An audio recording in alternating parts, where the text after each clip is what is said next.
Everyone loves a good mystery, almost as much as they love complaining about how the answer to the mystery actually sucks. 99 out of 100 times you can't even blame the writers for it. To compellingly answer a mystery, you have to give an answer that satisfies most of the people reading the story. And I don't know if you've ever noticed this, but people tend to have differing opinions. Solving a mystery in a way that makes most people go, "That's cooler than what I thought," is no easy task. Games Workshop is no stranger to this, and indeed it doesn't even limit itself to 40k with this. Anyone who knows of the Sleeper from Godric and Felix likely has plenty of questions, chiefly among them, what in the name of God was that thing doing in Warhammer Fantasy and not 40k, or Dead Space for that matter. Now with that credit being given, not all mysteries are made equal. Some of them exist to create intrigue and a discussion, rightfully letting people discuss what actually happened in a situation. Some of them exist because they serve the purpose of simply being background details, left vague either because there's no need to fill them in, or them being unknown is the entire point. And some mysteries exist because putting in actual work is hard, and saying something was too horrific to mention gets the job done well enough when your higher-ups demand another 10 Space Marine books by lunchtime. But they might still sound cool in principle, so today let's look at those latter two examples. Some bits of 40k lore that haven't had nearly as much time in the spotlight as the rest of it. Maybe we can ponder some reasons they're left undeveloped, or maybe we'll just have to be left yearning over what could have been. But before I begin spreading fake knowledge, would you like to know where you can get some real knowledge? Why, you can find that at Brilliant, the sponsor of this video. Brilliant is the place to go to learn math, data science, computer science, and so much more. The way it does this is very simple. You ever been stuck in a classroom staring ahead and praying for a meteor to hit the school because you're so dreadfully bored? Well, Brilliant isn't like that. You get hands-on, active problem solving throughout each lesson it has to offer. With learning goals to set and reach, you're working towards something rather than just preparing to regurgitate knowledge on some test. The learning is also personalized. Starting at whatever level you're comfortable with, Brilliant walks you through the lessons in a way that ensures you properly learn instead of just memorize. And even better, Brilliant doesn't subscribe to the idea that someone is truly bad at something. Everyone can be a math person, you just gotta figure out the right way to learn it. With how hands-on it is and how you can learn as much or as little as you want, Brilliant will work with you to learn how you need to. Be it for 2 hours on your computer or a few minutes on your phone during your commute, Brilliant will learn with you. To start your Brilliant journey today, look no further. To learn for free on Brilliant, go to brilliant.org/pancreasnowork, scan the QR code on screen, or click the link in the description below. Brilliant's also given our viewers 20% off an annual premium subscription, which gives you unlimited daily access to everything on Brilliant. It's never too late to start learning something new, so hop on Brilliant today. Now then, pretend I made a clever Sherlock Holmes joke here or something. Something to keep in mind is that a lot of these events aren't just a bit obscure or only have a book or two about them. Some of them exist only in a few rulebook passages and codex supplements. Since a common theme with a lot of this video is things I wish were explained half as much as the Horus Heresy, I think it's only fitting to start with a little blurb of lore that made me want to make this video. The Nova Terra Interregnum. While that name does sound rather intimidating to people not used to GW throwing Latin at you and just expecting you to accept it, fear not. Nova Terra is just New Terra, fairly obvious admittedly, and Interregnum is a period of time between rulers or governments. This wasn't just some awkward moment where people were standing around wondering what to do next after Big E or something though. There was some good old-fashioned civil warring going on here. To set the scene as much as we can, you can look at it before for a bit of what the Imperium was like at this point. A lot of the institutions that exist in the 41st millennium had already come about, for example. The Death Watch had formed since the War of the Beast had passed. The Inquisition had begun splitting itself up on a related note, with the Ordo Xenos also having come about during this time. But there was also a lot of differences. There were no Sisters of Battle, since the Age of Apostasy was at M36 and the Nova Terra Interregnum period takes place around M35. The ecclesiarchy wasn't even fully united in its faith. As you may know, imperial priests are happy to let different interpretations of the emperor exist. Big E might be Odin to some, an Abrahamic figure to others, for example. But at this point, the ecclesiarchy's higher orders themselves weren't even fully together on what worshipping Big E constituted. As for outside forces, the heresy at least was long over, and while plenty of threats could be found, it wasn't quite as bad as it would be in future years. The Tau were still cavemen lost in a warp storm, the Tyranids hadn't arrived, and the Necrons hadn't woken up too much yet, and the Orcs too were neither as strong as they were or would become before and after this period. By 40k standards, things were fairly chill, which means the Imperium decided to punch itself in the balls over and over again, as it does when it lacks something else to fight. Let's start small. The ecclesiarchy at this point in time decided to move its seat of power from Terra to the planet of Ophelia 7. The reason for this was a long and complicated religious affair, taking into account multiple supposed sightings of the Emperor, miracles seeming to emanate from the planet itself, and many different other— nah, I'm just messing with you. The Ecclesiarchy was sick of the High Lords of Terra and the Administratum bothering them, so they just moved.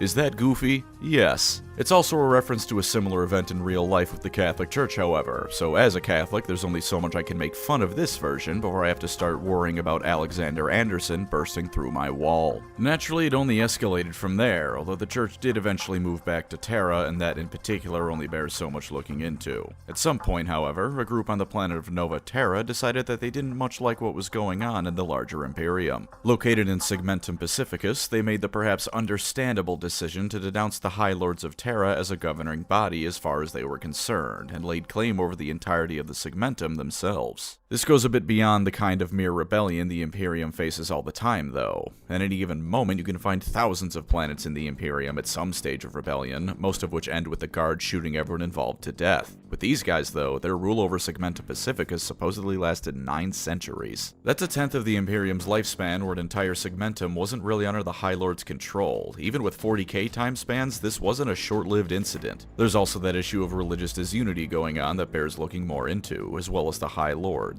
The Ecclesiarchy at this point had not been forbidden from forming a standing army. That came after Goj Van Dyer and the Age of Apostasy, and during their stay on Ophilia 7 during this point, they had amassed quite the military. And I don't just mean they had a fleet or two around, I mean they nearly had their own privatized Imperial Guard. This was by volume probably the second largest military in the galaxy active at the time, the first being the actual Guard. The Ecclesiarchy itself, meanwhile, was beginning to take the shape it would in modern 40k, but some growing pains were still to be had. This growing period involved plenty of stress with the High Lords. The High Lords/Imperial Senate can trace their roots directly back to the Emperor forming them during the Great Crusade. They explicitly had the backing of the being the Ecclesiarchy calls its god behind them, whereas the Church itself was, funnily enough, something Big E would have burned to the ground. Worshipping him as a god was a big no-no, for all that he demanded he be treated like one and his word followed as such. But that didn't stop people when he was walking around from doing it, and now that he was gone and even the High Lords worship him as a god, the Ecclesiarchy naturally had immense power. The two ruling bodies were constantly at each other's throats, and combined with how the Church wasn't on the same page everywhere, the Imperium in some ways was only just becoming as religious as it is by actual 40k times. Taking an educated guess, I would say that the group on Nova Terra, known as the Council, just decided they had enough of the constant nonsense that was Imperial politics at the time. They saw the Ecclesiarchy spending God only knows how much resources on moving their capital just to spite the High Lords, as well as other entirely internal affairs. They saw the High Lords do what the High Lords do best and be incompetent, and they just said no. They didn't even necessarily leave the Imperium. They just said that they were in charge of governing Segmentum Pacificus. Looking at it favorably, which I will choose to do so because I wish there were more human factions than just the Imperium, they just wanted some more local governance and distance from the morons in charge. Naturally, none of the morons in charge liked this. What followed was about 9 centuries of low-scale civil wars as border forces and the occasional proper army marched to and from the Segmentum. Eventually it would culminate in such constant and fierce fighting that it said the Imperium hadn't seen anything like the conflict here since the Horus Heresy itself. Of note is that the War of the Beast had already occurred by this point, meaning this spat of internal strife outdid the Orcs when they were sort of turning back into Krorks, although by the same token that might not count because it wasn't a civil war. If you're keeping track of the deadliest civil wars, you can't really include being invaded by Orcs in that category, you know? No capital C chaos seems to have been involved in the grand scheme of things here. Rather, the Imperium settled arguments over policy and governance how it always does, violently and with excessive casualties. Towards the end of this, we got something called the Cataclysm of Souls. The Ecclesiarchy can't call crusades, as it turns out. Those need to be done by the High Lords of Terra, or at least someone like Guilliman, who by virtue of being a son of God has a bit more sway than most people, politically speaking. But a war of faith can be called by them, which in modern 40k would mostly be done by the Sisters of Battle, but at this point was done by the massive army the Ecclesiarchy had gathered itself. It's a crusade in the terms we'd call it, but in 40k everything the Imperium does is religiously oriented to some degree, so you gotta make the distinction. It seems this war of faith was what did the Council and their rule over Segmentum Pacificus in, as well as consolidating the Ecclesiarchy's power. While they wouldn't have been able to pull it off beforehand, this war of faith and all the power the church had gathered at this point almost certainly set the stage for Goge Van Dyer to take power as he did. It should also be mentioned that Cypher of Dark Angels fame was supposedly one of the council members of the Ur Council, but when the Dark Angels attacked them, they didn't take any prisoners. Presumably because Cypher escaped as he always does, or alternatively, he wasn't even there and the Dangels were just chasing shadows again. Double presumably, anyone else involved in the council was murdered during this affair by the Sons of the Lion, because they tend not to leave any witnesses when the F word is involved. There is one bright side to all this mess. Being in the ass end of nowhere as far as segmentums go, Ultramar was largely spared of any problems. The Ultramarines, by virtue of being the greatest of them all, had done great work in building up Ultramar as one of like 5 places in the Imperium that doesn't suck to live in. Because even when the Imperium is tearing itself apart, the Sons of Guilliman are simply built better than everyone else. This entire event is supposedly a period of massive political strife, intrigue, and constant war of both low and high scales within the Imperium. It's a period where we can see the flaws of the Imperium standing on their own, where you can't blame any outside forces for all the nonsense and bad shit that occurs in it. And naturally, almost everything about it comes from like a dozen different codices and supplements total. Supposedly, this is because the records and events of this time period have all been lost to history, save the barest of myths and fragments. As an excuse, I don't hate it, that's fair, but that's also how the Horus Heresy was treated for a while, and now that has like 80 books, with more somehow still coming after the Siege of Terra was wrapped up. This period deserves another look because we can see the Imperium for what it is when it isn't facing any tremendous outside threats. As it turns out, it isn't any better than when it's facing Xenos and demons. It's just shooting inside the house instead of out. During this time, there was a similar event the Mechanicus was undergoing known as the Moirai Schism. To make a moderate at most story short, a bunch of the Mechanicus remembered that, wait a minute, we're supposed to worship the Emperors, at least an aspect of the Omnissiah. Starting on the Forge World of Moirai, these members of the Mechanicus started clamoring for nothing less than the Ecclesiarchy and the Adeptus Mechanicus to be merged into one organization, which is insane. In somewhat less ambitious claims they said the Astronomicon broadcasted messages that could be translated using holy machines to divine the future. So the Mechanicus itself suffered from its own religious strife during this time, as the Cogboys had to decide how much they were actually going to worship Big E as opposed to just pretending like they normally do. It even spread to especially Mechanicus-associated Space Marine chapters such as the Iron Hands. The Iron Hands actually ended up just peacefully exiling their believers in the Moirai Schism, who ended up forming a chapter called the Sons of Medusum. As for the Mechanicus proper, they had a civil war that lasted 2,000 years. Some of the Moraists, or whatever you might call them, were subsumed back into the Mechanicus. Others were annihilated, and overall it likely resulted in at least a 1% drop in production Imperium-wide. No doubt countless trillions of people starved due to this, and no doubt no one in power cared about that in the slightest. The end result of both of these affairs was that the two religions of the Imperium, that of the Ecclesiarchy and the Cult Mechanicus, went through a large amount of religious reformations and consolidations of themselves. While the Ecclesiarchy still had plenty of trouble ahead, it paved the way for what it would become, and the Mechanicus itself seemed far more stable for the after effects of the schism. Of course, the Void Dragon's existence means that there's probably some more problems ahead, but we can burn that bridge when we get to it.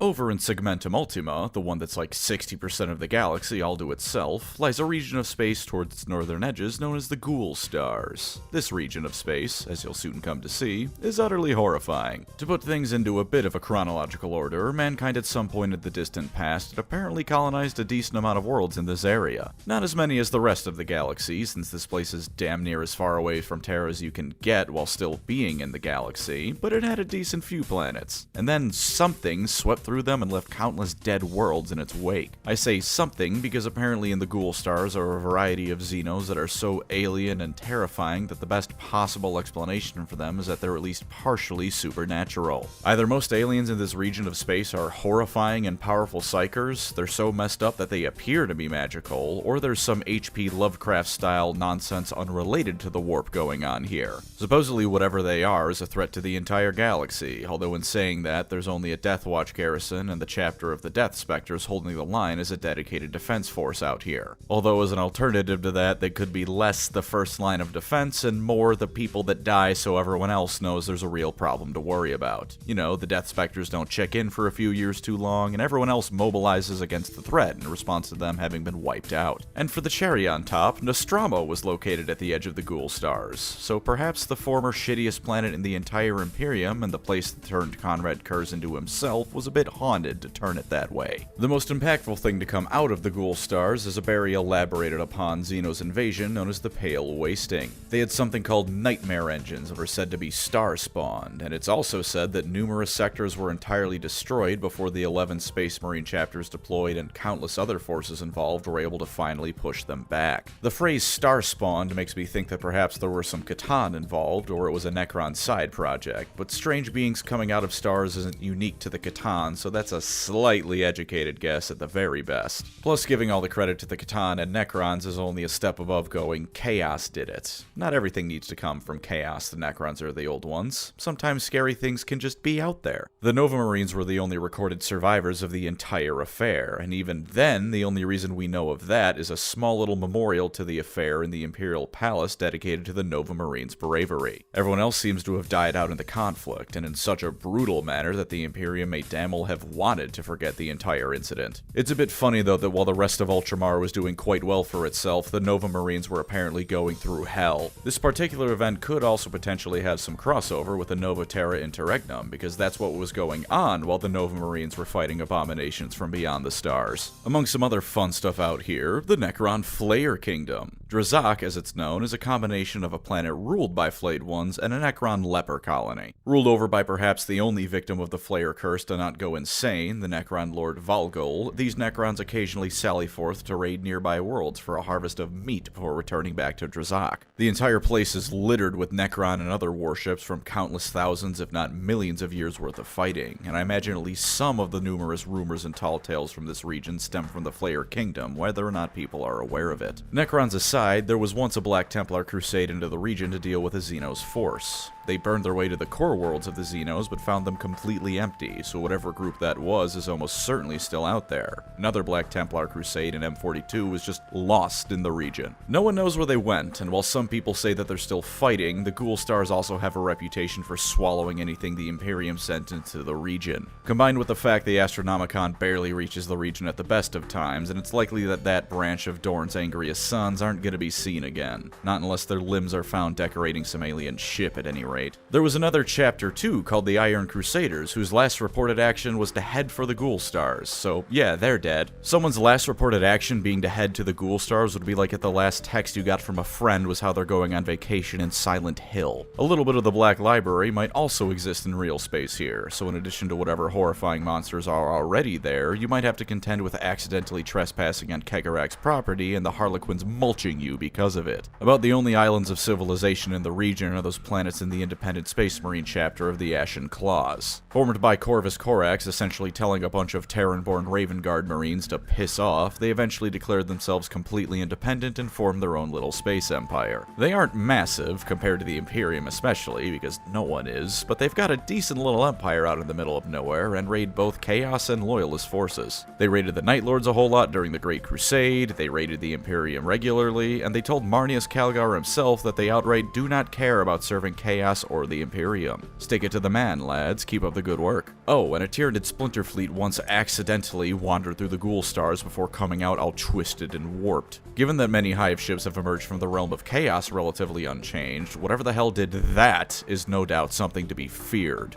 The Ghoul Stars by and large, however, also mostly exist in the realm of codex entries and the occasional entry in a novel as that scary place over there, what no one goes to. When you have this place that supposedly has horrors potentially even worse than Chaos and the other scary aliens like the Tyranids, explaining that needs to be done very well, otherwise it's gonna be a flop. Letting it be a mystery lets people mull over in their minds what exactly could be so terrifying that it's in some way regarded with as much fear and caution as the Eye of Terror was. That being said, I think if there was was ever a dedicated 40k horror game, it should be said here. Here's my reasoning, right? Most people who play it would likely be at least passingly familiar with Chaos, Gene Stealers, the classic things you could use as horror monsters in a 40k setting. And then partway through, there's a reveal. There's not a warp rift within thousands of light years around. No Chaos, no Tyrannid sightings. Any pre-existing ideas you can think of what you might be facing against in 40k have to go right out the window, because you're in territory that, by and large, is being properly explored for the first time in that game. That'd be amazing. I wouldn't play it, because I'm a bitch and completely fine with that fact, but it'd still be sick. And if you don't want to go with a full horror game route, you can still include them in some kind of RPG. There's supposedly something called the Thexian Trade Empire out there, and from that name, you'd think they could act as a sort of little hub empire in between your forays into the nightmares beyond the Astronomicon. Maybe have a fun strategy game too, where you colonize the region in spite of it very evidently hating anyone who tries to do so. As tempting as it is to say I'd love to get a proper account of whatever the hell spawned the nightmare engines of the Pale Wasting, I don't think the Ghoul stars should ever be fully fleshed out.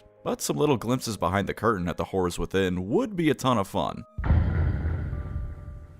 Alright, now hold on before you kill me. I'm not demanding the Men of Iron series with another 60 books where we learn it only happened because some robot had daddy issues instead of a demigod. As much as the previous things were lore entries I wish were expanded upon, this one is more so just me wanting to talk about an untouched part of 40k's lore, and one that's very intentionally left as such and shouldn't be much touched upon. Maybe a short story about a psyker or something on one of the worlds that was killing them all because they kept causing demons, or something else about that one surviving Man of Iron. Keep it largely to myth, though, please. For what we do know about the period, we start early on in mankind's history in the setting, which means from right now in the real world to around M15, although you can make an argument the Dark Age of Tech doesn't properly start until the M20s or so. Mankind until this time was getting out in the galaxy, exploring around and seeing what was what, but it was in slow, sublight colony ships. Eventually a ship would reach the planet, and mankind would set up shop colonizing and all that classic first big steps into the cosmos stuff. If there were aliens, it was a case-by-case basis, with some being fought and others being allied with, or at least traded with. Eventually in M18, we figured out how to do warp travel, although it took another few hundred years for navigators to be created, which means for a good while mankind was freeballing it straight into hell. It's nice to see that Kerbal Space Program was the inspiration for the first few forays into space in 40k. Things improved from there technologically wise at least, eventually culminating in, of course, the Age of Technology. The Dark is usually added on by Imperials later, who think it was evil on account of all the AI and whatnot. Although fair is fair, the Imperium isn't completely wrong to say what was going on back then was messed up. They just likely wouldn't find a lot of the actually messed up things messed up, or at least not for the reason we would call them morally wrong. For some more positive or at least cool things first, this was the era that gave us things like the Imperial Knights. Initially intended as both construction and defense vehicles, they would become the foundations of the Imperial Knights as we know and love them today. There was also that ship-based weapon that not only shot black holes at people, but teleported them backwards in time a few seconds so that they would intersect with their former selves and explode. This was a weapon intended to damage enemies, by the way, not kill them. And for something just plain good, there was a Panacea STC that was discovered, which means that at this point in history, disease just wasn't a thing for humanity. It was stolen by Dark Eldar, by the way, not because they needed it, but because they wanted to be dicks, as is their standard operating procedure. Mankind made more alliances with Xenos, science flourished beyond anything before or since, with the exception of the highest tier Necron and Eldar stuff, since Necrons are peak tech and the Eldar use magical tech, and overall, in terms of pure scientific progress, things were off the charts. For a lot of places, things would have been paradise as well, but with no one wanting for anything, and of course the various Men of Iron taking care of everything for them. There were also the Men of Stone and Men of Gold above even the Men of Iron, though exactly what they are beyond artificial for the Men of Stone and some subsect of humanity for the Men of Gold isn't much clarified on. Whatever they were no doubt leagues above whatever the Imperium can muster, however. Not all was good though, and a lot can be gleaned from Custodes' codices and a few other sources. Mankind grew utterly arrogant in many cases, with so-called science kings following whatever idle thoughts they had to create monstrosities of their own making. Many of them viewed themselves as gods, and wars between baseline and genetically engineered humans became increasingly common as technology grew better and better. Armies of these mutants as well as robotic constructs would wage war with each other, and while specifics aren't certain, there were clearly at least a few bad eggs in this time period. That might not sound too bad in a vacuum, and there's the chance that these were the vast minority, but when those few can can wage weapons that physically rip asunder the fabric of reality, those few bad eggs can cause untold amounts of havoc.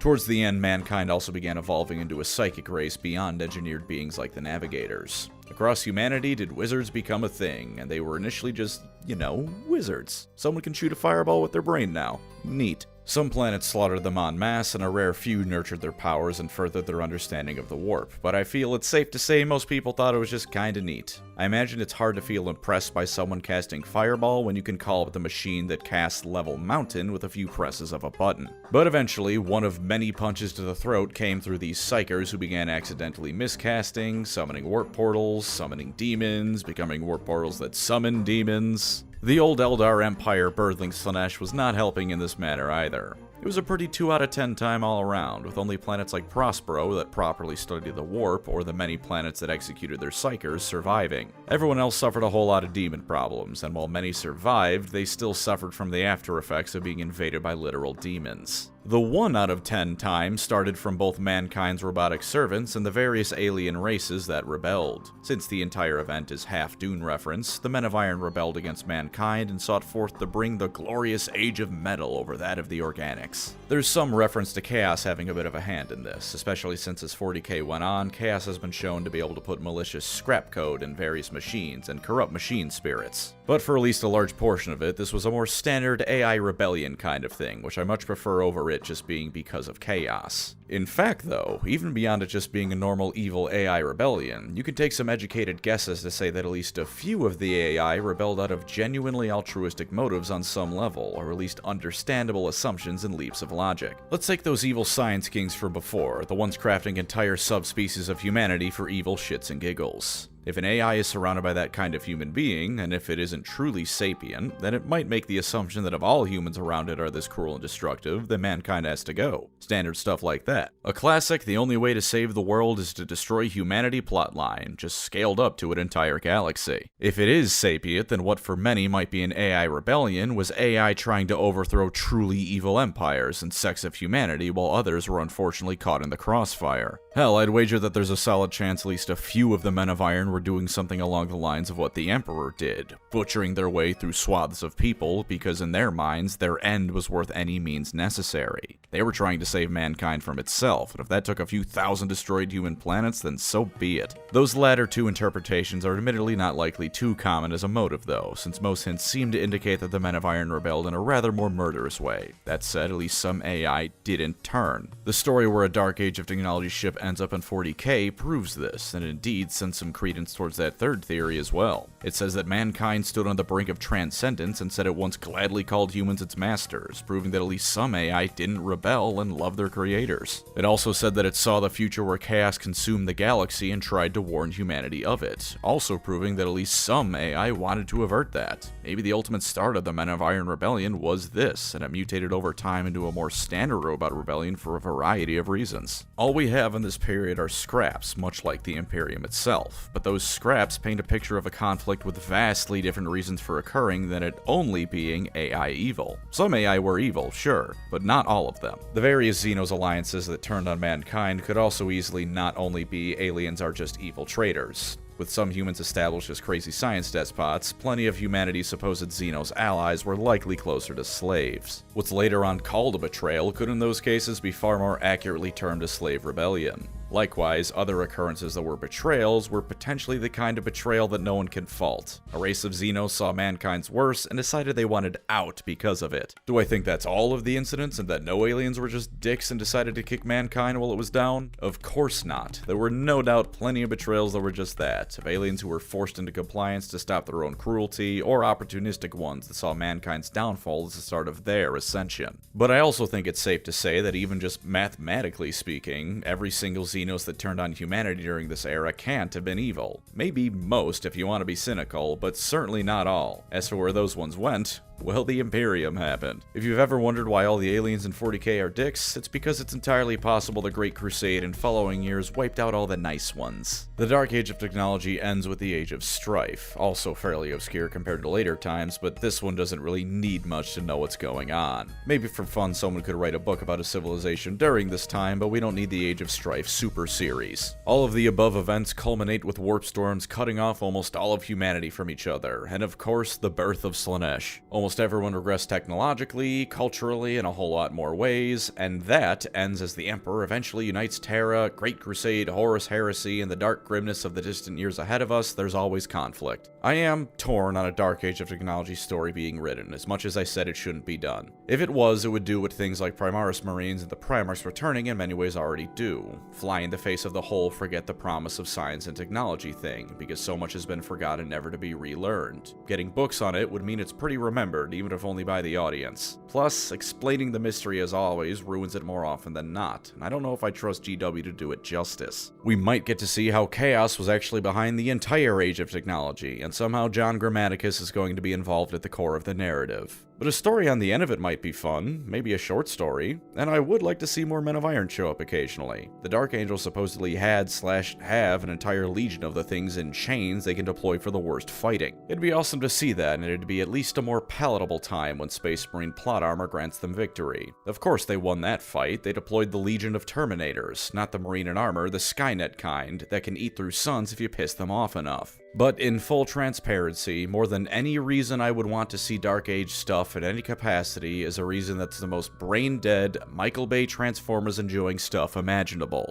I like seeing cool stuff, and the Dark Age had a whole lot of cool stuff. Narratively, don't touch this era with a 39.5-foot pole, but for spectacle, throw a few toys from that era into the modern setting, or have more people time travel into 40k from that era, like the captain of that ship the AI I was talking about earlier was on. Let them get a taste of the horror that humanity has become. Primarchs Returning already get to see how far the Imperium has fallen from what the Emperor wanted. Let someone from when mankind was at its height see how far their species as a whole has fallen. And then one-shot a Primarch because to hell with your demigod nonsense, I have a Zeely weapon from Wish and I'm not afraid to retcon you with it. This topic can, and likely will eventually be a video unto itself, but you know how the Tau, at least theoretically in their inception, were supposed to be the average Xenos faction? The Tau at the front, as well as a whole load of other aliens backing them up, something almost from Mass Effect contrasting with the insanity that is 40k. And then they turned them into the Mecha faction, and we lost something. Don't get me wrong, I love mechs, and whoever designed the Twin Lance is clearly a fan of the Highlander, but with them becoming that, we've lost out on a whole lot of other potential plot lines, enemies, and more. Luckily, there's a vast variety of other Xenos that inhabit the galaxy of all different sorts. Unluckily, most of them haven't even been mentioned in 40k since like 6th edition, tops. But for the sake of looking at some of them, let's just take a look at 3. The Coral are insectoid bug people that supposedly have a pretty massive empire in the western bit of the galaxy. And I mean, look at it. Not only is that as large as some of the more prominent Orc was, but it's practically right next to Holy Terra itself. They're an expansionist, violent race based around queens, as any good insects are, and they're perfectly capable of giving the Imperium a good thrashing. The first contact with these beings was when a colony fleet accidentally wandered into some of their worlds. Almost to a man were these ships destroyed. Their technology is overall fairly advanced, with special mention to their ships known as chain ships, because at any moment individual components can break off. From what little is described of it, it reminds me of Clan or Omnimex from Battletech, only for a warship. The only thing that was keeping a second swarm of alien bugs from floating across the galaxy, this time one with highly advanced industry and tech, was that the Coral had no warp drives. Forced to trudge slowly across the galaxy, they still amassed a mighty empire and were working on replicating Imperial warp drives to exponentially increase their expansions. They briefly had an alliance with another race, but then that race stole their queen to try and do some science experiments on, and they were rather understandably upset over the matter. Aside from that, they want to conquer the galaxy, have a racial superiority complex, and like to place markers that proclaim their superiority over everyone else wherever they go. Dead Space markers isn't explicitly said, but anytime I hear the word marker occur in a sci-fi context, I can't help but wonder if necromorphs are involved. As of the Great Rift, I offer you two possibilities. One is that they of course fought against no small amount of demons, but with the Imperium busier than ever, they could potentially be in for the expansionist period of their lives. Even with Gilliman, the Lion, and almost certainly more loyalist Primarchs to return, their traitorous brothers have as well, and with the Imperium split in half, things are stretched to the breaking point easily. If the Coral could figure out warp tech during this period, they're going to overrun vast swaths of space before anyone can hope to try and stop them. Alternatively, they all died. Chaos killed them all, because that's the most likely new mention they're gonna get as a faction nowadays. For our next fun little alien race, the Rat Ghoul. No, not rat ghouls, those are the horrid little things from Terra that my friend likes to keep throwing at us in our Star Wars D&D games because him and one of our friends keep shoving KOTOR shit into our Clone Wars game. Rat Ghoul, rather, are another insectoid-looking race, although this time they're more like bug centaurs instead of straight bugs. They're also lizards, so maybe not bugs, but still kind of bugs. Whatever they are, they're horrifying. For some marks against them, their technology is garbage, like Orc-tier garbage, only it's actually garbage and not fully functional warp teleporters that just look like garbage and fall apart sometimes. They have nuclear reactors powering their ships that tend to leak Chernobyl amounts of radiation, although that being said, they do have a surprising amount of cybernetics in their bodies. There's also no idea of how they even build these ships and cybernetics, primitive as they may be, because there doesn't even appear to be a language they speak. They'll just shout and roar at each other, although if you'll forgive some conjecture, that may be similar to how Wookiees do it, rather than actually just screaming outright. Or there could be psychic phenomena letting them communicate, or implants in their brain they talk through, or they could release pheromones in place of speaking. Whatever the case, no one knows, because the only rat ghouls that are ever examined closely are corpses. These things are massive and incredibly violent, ripping and tearing through anything in their way with minimal hesitation. Only really encountered in the Coronis Expanse, many people think they're legends. This is because they tend to not leave anyone alive to tell the tale of their existence, and in fact everyone who encounters them and tries to be diplomatic gets eviscerated. These are not the Xenos you can blame the Imperium for disliking, because they are brutal monsters. They're so violent that one of the larger and more augmented kinds of them doesn't use doors, they just rip through them. And it's hypothesized that this isn't because they're stupid or incapable of it, but rather it's simply faster for them to rip a door off its hinges than open it. That's the level we're operating on here. Much like the Tyranids, no one knows much about their origins, but in this case I find it to be even more insane. Both of those species obliterate anyone who asks, so figuring out is going to be hard, but the Tyranids at least come from outside the galaxy. The Rat Ghoul are coming from inside the galaxy and kill everything that might find their homeworld so effectively that we know as much about them as the cosmic horror bugs from beyond the rim. Lovely, isn't that? Well, they likely wouldn't ever be a full-on faction, especially since they're in-universe basically legends that sometimes come to life. They could be an awesome kill team. Someone rolls up with their Space Marines or Aspect Warriors, and then the Xenomorph's ketamine-crazed cousin rips them in half. And the last minor Xeno species is actually a list of them. The Ganache, the Rengon, the Nikasar, the Terrellian, the Phosiab. I could go on for significantly more than just those 5, and what all these things have in common is that they're Tau Empire client species. The Nikasar are in particular both at one point the first client species to join the Tau, depending on the lore you're reading, as well as flying psychic bears. We know basically nothing about anyone here, and they never show up beyond the very occasional reference and these Nikasar ships that I think are from Battlefleet Gothic Tabletop. That's their lot. Random Tau Empire subspecies we don't get to know much about. Because why have a cool Covenant-like faction when we could have mechs, everyone that was already invited to the party like the Kroot and Vespid, and no one else? The reason all these Xenos are unexplored varies. Admittedly, not every single one needs expansive lore. There's nothing wrong with out of the entire galaxy a couple people being footnotes. Beyond that, though, oh, I'm sure you know why these guys aren't expanded on. They aren't Space Marines. Buy more Horus Heresy minis, everyone. Maybe they won't get randomly cut the next time GW decides they have a release they need everyone to buy no matter what. And that was a bunch of random 40k lore that isn't too terribly expanded upon, but I wanted to yap about. That's the video. Thank you as always to my wonderful channel members. You are the unexplored bit of 40k lore to my 40k, making things feel just a little bit more full. If you'd like to support the channel, feel free to subscribe or become a member. Either way, thank you for watching and take care out there.